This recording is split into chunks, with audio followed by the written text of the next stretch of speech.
92,5 Maestro FM, House with the Sound. Shalom dan apa kabar Sobat Maestro? Kita bertemu kembali ya di program Pelangi Kasih. Hari ini Kamis 13 Juni 2024 yang juga bertepatan dengan Hari Softball Internasional atau Hari Softball Sedunia dan juga Hari Kesadaran Albinisme Sedunia. Nah, tanggal 13 Juni ini merupakan perayaan tahunan khusus bagi olahraga bola kecil yang dimainkan oleh dua tim, satu tim yang terdiri dari 9 orang ya, softball. Dan Hari Softball Sedunia telah diperingati setiap tahunnya pada tanggal 13 Juni sejak dimulainya pada tahun 2005. Dan permainan softball ini lahir di Amerika Serikat yang diciptakan oleh George Hancock di kota Peachtree, Chicago pada tahun 1887. Dan hari ini juga 13 Juni diperingati sebagai Hari Kesadaran Albinisme Sedunia. Hari ini dibuat untuk memerangi diskriminasi terhadap mereka yang didiagnosis menderita albinisme ya, atau albino yang kita kenalnya. Dan hari ini diciptakan oleh PBB untuk menunjukkan bahwa albinisme tidak dapat membatasi seseorang untuk menjalani kehidupan terbaiknya. Nah, tapi di Pelangi Kasih hari ini tidak akan membahas mengenai softball ataupun hari albinisme, tapi seperti biasanya ya, hari Kamis ada Profesor Chandra Cahyadi PhD, cuman karena hari ini berhalangan, hari ini kita akan masih membahas mengenai yang namanya perencanaan keuangan. Nah, perencanaan keuangan pribadi memang sesuatu yang sangat krusial bagi setiap orang. Karena mau sebesar apapun pendapatan kita, jika kita tidak tahu cara mengelolanya dengan baik, tentu akan sia-sia pada akhirnya. Lalu, seperti apa sih tahapan dan proses perencanaan keuangan pribadi yang baik? Saya sudah mengumpulkan dari beberapa sumber ya, dari YouTube channel, ada dari Bang Arli Kurnia, ada dari generasi Bobby Boomers ya, ada Om Iwan Poncowinoto, dan juga ada Bang Felesandro Ruby yang akan berbagi bagaimana mereka memiliki cara-cara yang berbeda dan kita bisa pelajari bagaimana sih mengelola keuangan dengan baik. Sobat Maestro, perencanaan keuangan pribadi adalah kunci penting untuk meraih tujuan keuangan jangka pendek maupun jangka panjang. Tanpa perencanaan yang baik, kita rentan terhadap ketidakpastian keuangan yang dapat mengganggu stabilitas dan kesejahteraan finansial kita di masa yang akan datang. Namun sayangnya masih banyak yang belum memahami apa itu perencanaan keuangan pribadi, bahkan cenderung menyepelekan. Perencanaan keuangan adalah proses sistematis untuk mengelola keuangan secara efektif dengan tujuan mencapai stabilitas finansial dan mencapai tujuan keuangan yang telah ditetapkan. Perencanaan keuangan pribadi melibatkan langkah-langkah konkret untuk mengatur keuangan individu atau keluarga secara holistik alias menyeluruh. Itu artinya perencanaan keuangan mencakup semua hal seperti penentuan prioritas keuangan, alokasi dana untuk tujuan keuangan tertentu seperti tabungan pendidikan atau pensiun, manajemen risiko melalui asuransi, hingga strategi menyusun portofolio investasi untuk pertumbuhan kekayaan. Secara keseluruhan, perencanaan keuangan adalah salah satu cara atau strategi terbaik untuk mengelola keuangan Anda secara efisien sehingga mengurangi stres dan mampu memberikan kebebasan finansial di masa depan. Dan tentunya setiap orang memiliki cara yang berbeda ya Sobat Maestro ya. Informasi yang kami hadirkan ini ambil yang cocok untuk Anda. Sobat Maestro, hidup bukan hanya untuk hari ini saja, melainkan juga untuk masa depan. Dan demi masa depan yang lebih baik, segala hal dalam hidup kita pun sebaiknya terencana dengan baik, termasuk di dalamnya keuangan pribadi maupun keuangan keluarga. Perencanaan keuangan tidak perlu dibuat terlalu rumit. Memang sebaiknya Anda menggunakan kalkulator finansial agar perencanaan jadi lebih mudah dibuat. Namun yang penting untuk melakukan adalah membuat rincian rincian pengeluaran dan pemasukan, serta pencatatan yang teratur dan rapi. Kalau ini sudah bisa dilakukan, Anda bisa mengukur kondisi keuangan Anda dan bisa mengetahui apakah keuangan keluarga dalam kondisi sehat atau tidak. Bahkan dari sebuah perencanaan keuangan, Anda bisa membuat proyeksi tentang keuangan Anda dalam beberapa tahun ke depan. Nah, sudah mulai terbayang kan betapa pentingnya merencanakan keuangan sejak dini. Halo, jumpa lagi dengan saya Arli Kurnia. Kali ini saya ingin berbagi tips tentang bagaimana caranya mengelola keuangan. Ya, ada 5 kesalahan yang membuat kita salah ya, dan uang kita semakin menipis ya, yaitu 5 kesalahan dalam mengelola keuangan. Apa 5 kesalahan itu? Mari kita simak berikut ini. Kesalahan pertama adalah melibatkan perasaan. Jadi gini saudara, banyak sekali kita merasa bingung ya, kenapa uang kita nggak bertambah-bertambah, kenapa kok menipis, lama kerja tapi nggak bisa nabung, karena Anda terlalu melibatkan perasaan. Ingat, uang adalah angka, uang bukan teman hidup kita, uang itu bukan tujuan, uang itu hanya sekedar angka, jadi nggak perlu Anda berperasaan. Nah, kebanyakan kita, kalau uangnya sedikit, kita sedih, kalau uangnya banyak, mendadak kita senang. Masalahnya apa? Masalahnya nggak senang uangnya banyak. Ya jujur, manusiawi, kita pasti senang uangnya banyak. Tapi over, nggak punya uang, sedih banget. Uangnya banyak, wah happy, hura-hura, keputusannya jadi keliru. Itu yang berbahaya. Jadi saudara sekalian, kalau Anda merasa, oh iya, saya masih banyak, perasaan saya terlibat di uang saya gitu ya, ngecek rekening, ya sedih gitu ya, berarti uangnya sedikit gitu. Gini loh saudara, uang adalah angka, hanya berupa angka. Angka itu bisa turun, bisa minus, bisa naik, bisa surplus, bisa turah-turah, bisa kurang, bisa macam-macam ya, tergantung bagaimana Anda mengelolanya. Nah, kalau Anda masih melibatkan perasaan di dalam mengelola uang, artinya Anda belum siap untuk mengelola uang. So, mulai sekarang jangan libatkan perasaan. Kalau sedikit, ya jangan terlalu bersedih, biasa aja. Kalau banyak, ya jangan terlalu seneng, jangan sombong, biasa aja. Karena perasaan yang datar itu sangat membantu Anda dalam menghitung nantinya. Kesalahan yang kedua, yaitu tidak merencanakan. Nah, gagal merencanakan sama dengan merencanakan untuk gagal. Itu prinsipnya. Jadi pada saat Anda dapat uang, terus Anda tidak merencanakan uangnya mau diapakan, secara tertulis, ya direncanakan dengan rinci matang-matang, maka uang itu akan nggak tahu kemana. Pernah nggak Anda ngerasakan gini? Ya saya dapat uang sih, tapi kok nggak ada sisanya? Tapi kok nggak ada rasanya? Hidup saya cuma gitu-gitu aja. Itu artinya Anda tidak pernah merencanakan keuangan Anda. Keuangan harus direncanakan.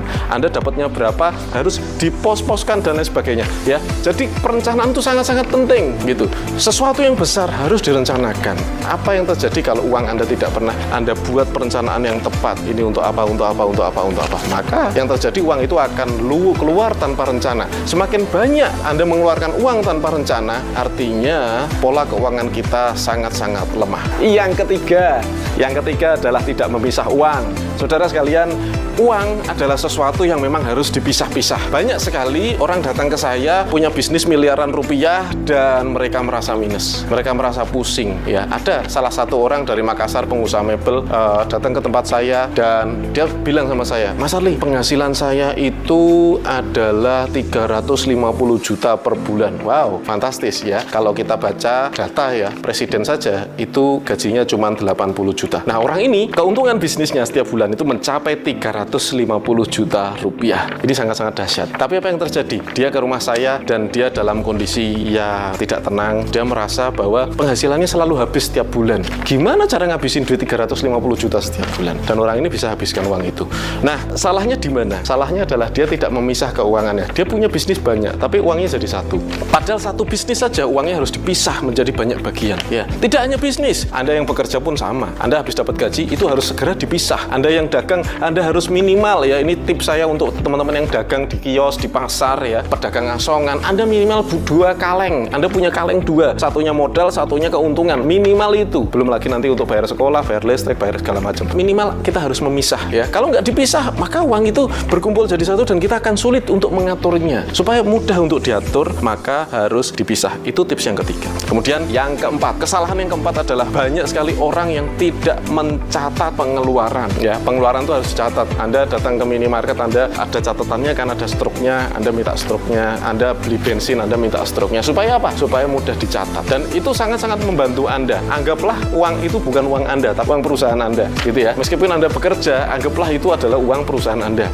Atau kalau Anda bingung, anggaplah itu uang istri Anda, gitu loh ya. Jadi Anda bisa mencatat nanti untuk laporan bulanan. Jadi kalau dicatat, Anda bisa tahu bulan ini saya mengeluarkan untuk apa saja, dan jumlahnya harus sama, gitu. Tidak ada satupun pengeluaran yang tidak dilaporkan, ya. Harus semuanya dilaporkan dengan rinci dan jelas. Supaya apa? Supaya mudah kita mengaturnya. Kemudian kesalahan yang kelima adalah tidak melakukan evaluasi. Saudara sekalian, banyak dari kita ya mungkin sudah benar ya semuanya, empat-empatnya sudah benar, tapi tidak pernah melakukan evaluasi, yaitu sama aja bohong. Untuk apa dicatat? Untuk apa dipisah-pisah? Untuk apa direncanakan? Untuk apa diatur uangnya? Kalau tidak pernah dievaluasi. Tujuan dari mengatur keuangan adalah untuk terus-menerus mengevaluasi. Saudara sekalian, kita tidak mungkin bisa benar 100% di saat awal-awal, tetapi ini adalah masalah kebiasaan. Pada saat kita punya kebiasaan yang baik dalam mengatur keuangan, mengelola keuangan, maka keuangan Anda akan sehat. Orang yang keuangannya sehat, entah dia kerja atau dia bisnis, dia akan memiliki kehidupan finansial yang lebih longgar. Kenapa orang merasa kepepet? Kenapa orang merasa uangnya nggak ada wujudnya? Karena dia tidak pernah mengaturnya. Sama seperti waktu. Kalau Anda mengatur waktu Anda akan bisa melakukan banyak hal dalam sehari. Tapi kalau Anda tidak mengatur waktu Anda akan habis begitu saja. Sama, uang juga seperti itu. Anda mengaturnya, maka Anda akan longgar uang. Kalau Anda tidak atur, maka Anda terus-menerus akan merasa kesulitan uang. Masa muda biasanya penuh rasa penasaran. Coba sana-sini, ini itu, kadang-kadang sampai lupa batasan. Nggak sedikit yang mengorbankan kesehatan. Katanya hidup hasil biar tua tidak nyesel. Taunya malah jadi remaja jompo yang sedikit-sedikit FOMO. Sebagai yang lahir lebih tua, saya mengingatkan, namanya hidup itu harus tahu aturan dan kenal batasan, biar pas tuanya gak hidup dengan penuh penyesalan. Mau tahu apa saja penyesalan yang muncul di hari tua dan bagaimana cara mengatasinya? Halo Zafren, sebelumnya perkenalkan, saya ini Om Iwan Ponsuwinoto, senior konsultan dari Zafinance. Kali ini saya akan bahas sisi finansial dari sudut pandang yang berbeda. Saya ingin berbagi pandangan dari pengalaman hidup saya dan teman-teman saya. Ada beberapa hal yang sebaiknya dihindari ketika masih muda, agar tidak menjadi penyesalan di hari tua. Ketika masih muda, semua pasti punya harapan bagaimana hidup di hari tua. Umumnya ingin tetap sehat, tetap semangat, hidup sejahtera dan bahagia bersama keluarga. Tetapi ternyata kita lihat banyak orang yang sudah tua hidupnya sengsara, sakit-sakitan, tidak bahagia, penuh penyesalan. Apa saja biasanya penyesalan yang baru disadari dan dirasakan setelah menjadi tua? Pertama, menyesal. Kenapa sekarang jadi sakit-sakitan, banyak keluar uang, banyak menderita, dan kurang bisa menikmati hidup. Menyesal. Kenapa ketika muda tidak hidup sehat? Kenapa waktu muda makan berlebihan, pesta sampai pagi, banyak minum-minum, merokok, dan juga jarang olahraga? Akibatnya, di hari tua jadi sakit-sakitan. Sakit itu banyak biayanya loh, sehingga akhirnya terpaksa mantap alias makan tabungan. Kedua, penyesalan karena tidak punya tabungan ataupun dana pensiun atau juga investasi. Akibatnya tidak punya penghasilan pasif, padahal sekarang sudah tidak aktif. Hidup jadi susah, perlu bantuan orang lain. Paling sedih ketika jadi bergantung pada anak. Akhirnya anak kita pun jadi generasi sandwich. Padahal kita ingin anak cucu hidup bahagia, tidak repot mengurus orang tua. Ketiga, menyesal karena tidak punya keahlian yang berguna. Di usia tua, sangat penting untuk merasa dibutuhkan oleh orang lain. Terlebih ketika dulu punya kedudukan, punya kekuasaan, dan juga dibutuhkan oleh banyak orang lain. Sekarang merasa kehilangan power karena merasa tidak berguna, merasa tidak dibutuhkan, merasa tidak eksis lagi. Keempat, penyesalan karena tidak punya teman. Di hari tua, anak dan keluarga sudah hidup terpisah. Teman seumuran sudah banyak yang meninggal. Kita tinggal sendirian. Data menunjukkan bahwa 1 dari 10 lansia tinggal sendiri loh. Bayangkan bila hari ini terjadi pada kita. Terakhir adalah penyesalan karena dulu tidak punya waktu buat keluarga. Sekarang mereka yang tidak punya waktu buat kita. Sewaktu masih aktif bekerja, tidak disediakan waktu untuk keluarga.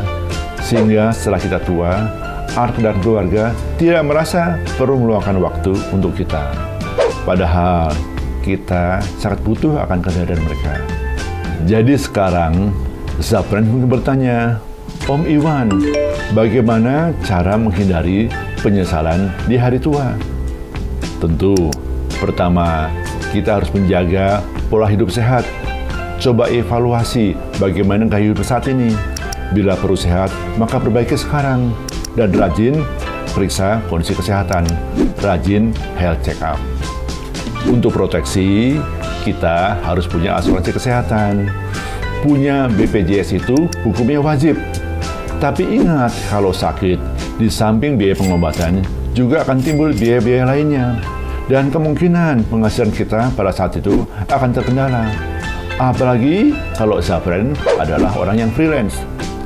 Jadi, carilah asuransi yang memberikan dana darurat ketika terkena penyakit kritis. Kalau bisa, ya tentunya asuransi yang syariah. Yang kedua, disiplin dalam alokasi keuangan dan dalam diversifikasi. Kondisi ekonomi sewaktu-waktu bisa nggak keruan. Ingatlah repotnya ketika pandemi kemarin. Jadi juga harus diversifikasi dalam investasi. Jangan hanya pada investasi keuangan, investasi juga pada properti atau usaha lainnya. Dan jangan lupa juga ambil proteksi, karena bisa saja terkena musibah, sehingga penghasilan berkurang atau bahkan hilang. Dengan proteksi, maka investasi bisa lebih aman. Ketiga, dari sekarang, coba jalankan kebiasaan orang pintar. Carilah ilmu dan kemampuan yang berguna. Banyak sekali loh ilmu yang kelihatannya sederhana, tapi ternyata berguna bagi banyak orang lain. Sehingga ketika kita sudah tua, kita masih punya ilmu yang dibutuhkan oleh orang lain. Hidup jadi lebih bermakna dan tetap eksis di hari tua. Keempat, gabunglah dengan komunitas orang baik. Di samping jaga silaturahmi dengan sesama alumni, cari silaturahmi dengan orang-orang yang punya prinsip hidup atau pandang hidup yang serupa dengan kita. Bila mau jadi orang baik, gabunglah dengan orang baik lainnya untuk bisa saling tolong-menolong bila ada yang terkena musibah. Syukur-syukur kita bisa jadi life changer untuk orang-orang di sekitar kita. Terakhir, dan ini penting, siapkanlah warisan atau kalau bisa juga punya wakaf. Karena kata Khalil Gibran, anakmu bukanlah anakmu. Mereka adalah anak masa depan. Wariskanlah ilmu, karakter, dan nama baik. Itu semua akan banyak memberi manfaat untuk masa depan mereka. Dan bila kita diberi karunia harta, di samping dibagikan sebagai warisan kepada keluarga, cobalah alokasikan untuk wakaf yang produktif sebagai wujud rasa syukur kita atas nikmat yang Allah telah berikan kepada kita. Dan ingatlah bahwa setelah kita meninggal nanti, hanya ada 3 hal yang bisa menambah amalan kita, yaitu doa dari anak-anak yang soleh, harta yang dinafkahkan di jalan Allah, dan ilmu yang bermanfaat. Zapren, sebagai seorang yang sudah berumur lebih dari 65 tahun, tentunya saya juga pernah muda. Jadi saya paham betul semangat anak muda yang kadang-kadang bisa sangat berapi-api, gak kenal hari esok, dan lupa pada suatu hari pasti juga akan mati. Kadang-kadang lupa bahwa apa-apa yang kita peroleh pada hari tua itu adalah hasil dan konsekuensi dari apa yang kita lakukan di masa muda. Masalahnya, bila baru sadar setelah sudah tua, sudah terlambat untuk memperbaiki. Timbullah penyesalan di hari tua. tapi sudah tidak berdaya. Untuk itu, Sapren, ingatlah 5 penyesalan di hari tua sebagai peringatan akan apa yang mungkin terjadi. Dan hindarilah 5 penyesalan di hari tua tersebut dengan cara-cara yang sudah Om Iwan bahas. Semoga bermanfaat. Saya, Iwan Ponce-Winoto, pamit undur diri. Hai teman-teman, bingung penghasilan kamu harus diapain supaya kaya? Atau minimal bisa kaya orang-orang yang quote-unquote pinter ngelola duit? Kita akan permudah, persimpel menjadi 2 jalan saja. Offense atau menyerang, defense atau bertahan. Persis kayak teman-teman kalau main basket, main bola. Maksudnya apa? Pokoknya lu siapin 10 menit, duduk manis, ambil catatan, kita mulai. Gue paham kok teman-teman rasanya punya penghasilan UMR atau penghasilan di bawah 5 juta. Gue juga pernah, gue juga mulai dari itu teman-teman. Gue ingat gaji pertama gue sekitar 3,5 juta. Tapi itu nggak bikin gue berhenti di sana teman-teman. Gue tahu kalau di posisi seperti itu ya pilihan gue nggak banyak. Minimal gue bisa menabung dulu.Gue bisa menambah kemampuan gue menabung, gue memperkuat defense gue dulu. Jadi waktu itu gue nabung lumayan banyak. Gue bahkan waktu itu bisa nabung sekitar 30-40% dari penghasilan gue.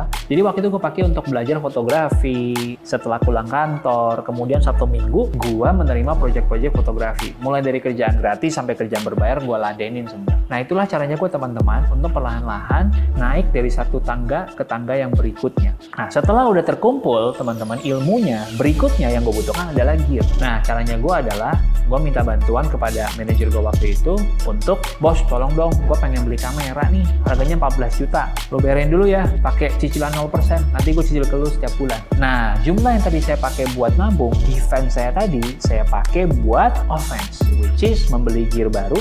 Gear baru ini akhirnya bisa menjadi cara saya untuk menghasilkan uang lagi. Nah, ini makanya yang kita perlu sadar. Perencanaan keuangan kita lagi di fase mana? Kalau kita lagi di fase yang perlu defense, ya nggak usah sok-sokan ikut orang dulu offense gitu ya, dengan buru-buru beli begitu banyak alat investasi. Yang diperkuat pertama adalah sumber penghasilan kita dulu. Apa yang terikat sama sumber penghasilan kita? Ilmu kita, skill kita, gear kita yang kita butuhkan untuk menghasilkan uang lebih banyak lagi. Dengan cara kayak gini teman-teman, dari penghasilan gue yang UMR, akhirnya fast forward 2 tahun kemudian, setelah gue defense yang cukup dan gue bisa offense dengan menambah skill dan menambah gear, penghasilan gue bisa naik 3, 4, sampai 5 kali lipat. Seru kan? Sekarang teman-teman, supaya lu makin kuat lagi, gue akan berikan tips untuk bisa double defense, supaya semakin kuat lagi lu bisa bertahan. Dan akhirnya, peluru lu untuk menyerang 2 kali lipat lebih besar. Perencanaan keuangan pada intinya adalah soal defense, atau bagaimana kita mengurangi pengeluaran, mengurangi gaya hidup yang sebenarnya nggak perlu-perlu banget, dan offense, meningkatkan penghasilan atau pendapatan kita. Udah, 2 ini aja.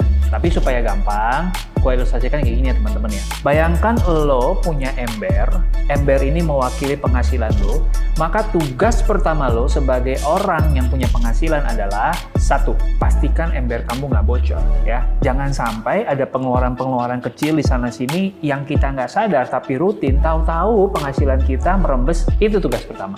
Tugas kedua kamu, pastikan kamu tahu penghasilan kamu dipakainya kemana aja. Ini namanya defense atau bertahan. Nah, kita coba ke teman-teman semua ya. Dari penghasilan kamu sekarang, tiap bulan paling banyak habis kemana?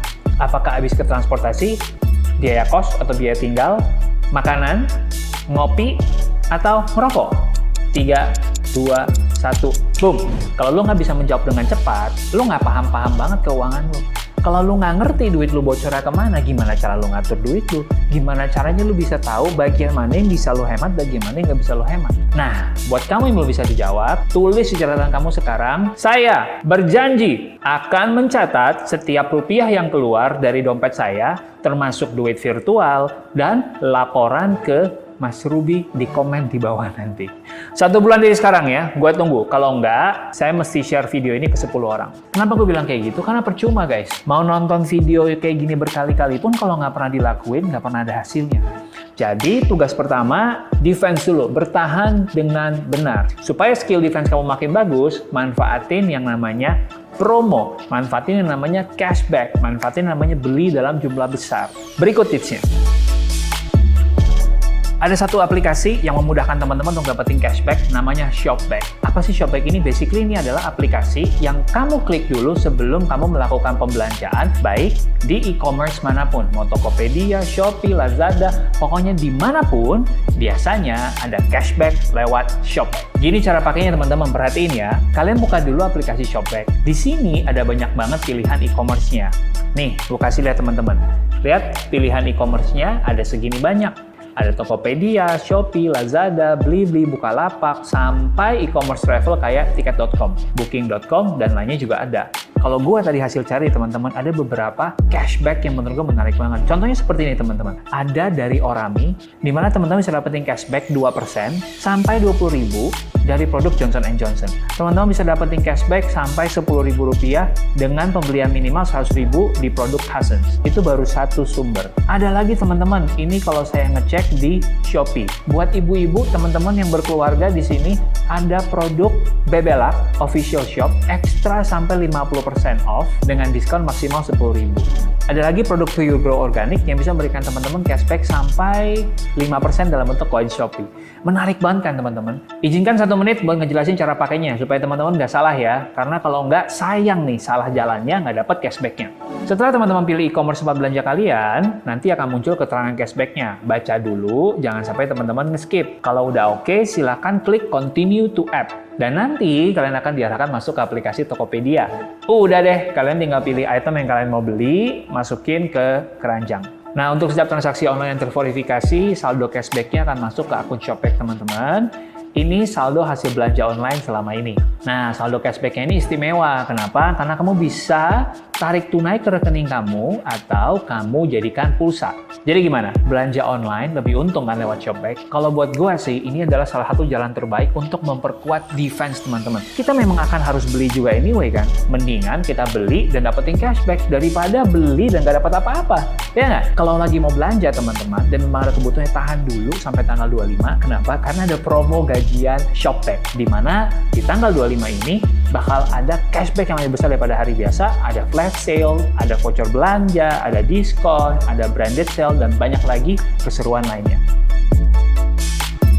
Asik kan teman-teman? Itu namanya udah bukan defense lagi, itu namanya udah double defense teman-teman. Lalu setelah defense, teman-teman udah punya pelurunya untuk menyerang.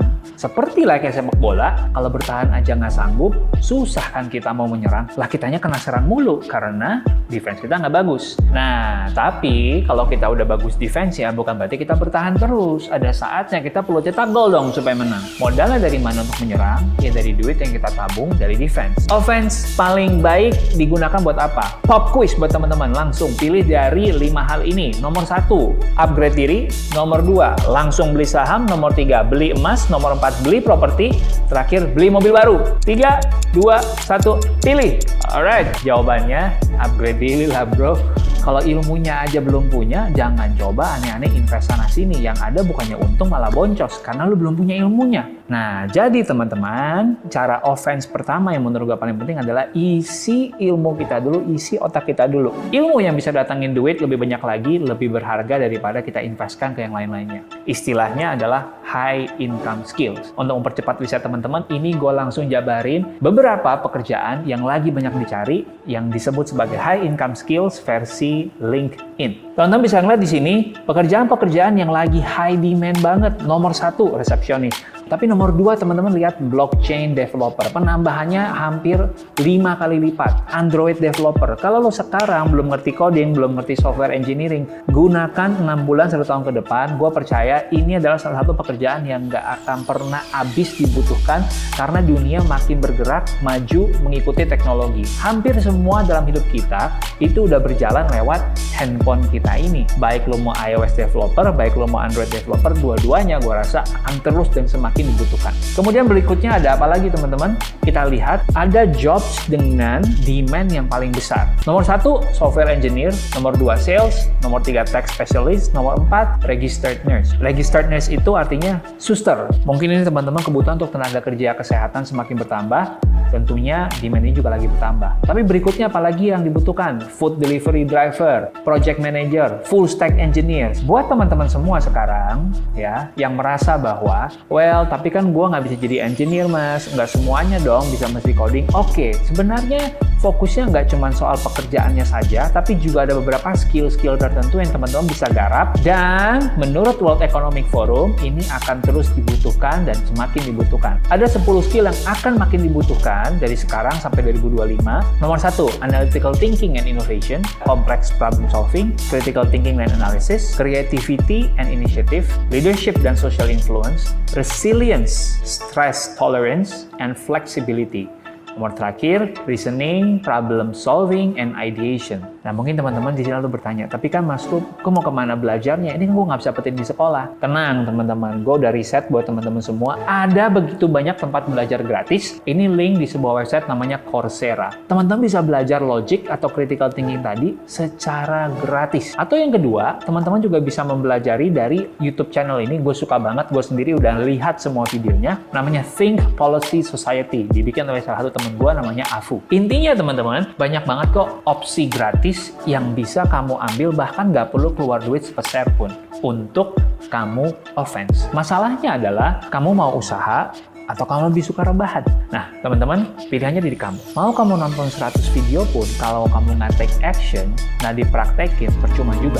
92,5 Maestro FM House with the Sound masih di Pelangi Kasih ya. Dan saya berharap informasi yang sudah kami hadirkan bisa minimal membuka wacana dan wawasan buat kita untuk mulai merencanakan keuangan. Tidak ada yang terlambat kok ya Sobat Maestro ya. Nah, seperti tadi saya sampaikan bahwa hidup kita itu bukan hanya untuk hari ini saja, tetapi untuk masa depan ya. Dan demi masa depan yang lebih baik, segala hal dalam hidup sebaiknya terencana dengan baik. Termasuk di dalamnya adalah keuangan keluarga. Nah, kenapa sih kita mesti merencanakan keuangan? Karena rencana keuangan membantu kita untuk menentukan prioritas keuangan. Rencana keuangan juga membantu kita mengatur alokasi pengeluaran, juga bisa membantu kita mengawasi pengeluaran dengan rencana keuangan yang lebih baik. Kita juga bisa merencanakan tujuan finansial jangka pendek dan jangka panjang, dan pastinya menjadikan hidup lebih tenang dan sejahtera. Jadi perencanaan keuangan yang baik dapat menjadikan hidup lebih tenang, mengingat kita sudah mempersiapkan pos-pos pengeluaran dengan baik. Selamat ya jika Anda sudah bisa membuat rencana keuangan dengan baik, namun jika belum, Anda bisa memulainya dari sekarang. Dari Gerah Maestro, Jalan Kaca Piring 12 Bandung, saya Ari, mohon pamit ya. Terima kasih buat Bang Arli Kurnia, Om Iwan Poncowinoto, dan juga Bang Felisandro Ruby ya. Selamat melanjutkan aktivitas Anda, tetap jaga protokol kesehatan dan Tuhan memberkati. Setiap orang tentunya memiliki cara tersendiri dalam melakukan refreshing. Banyak manfaat yang bisa didapatkan dari melakukan refreshing, yaitu menyegarkan tubuh dan pikiran akibat padatnya aktivitas yang dilakukan. Simak perbincangan seputar gaya hidup dalam Pelangi Kasih Spesial Weekend hari Jumat hanya di 92,5 Maestro FM.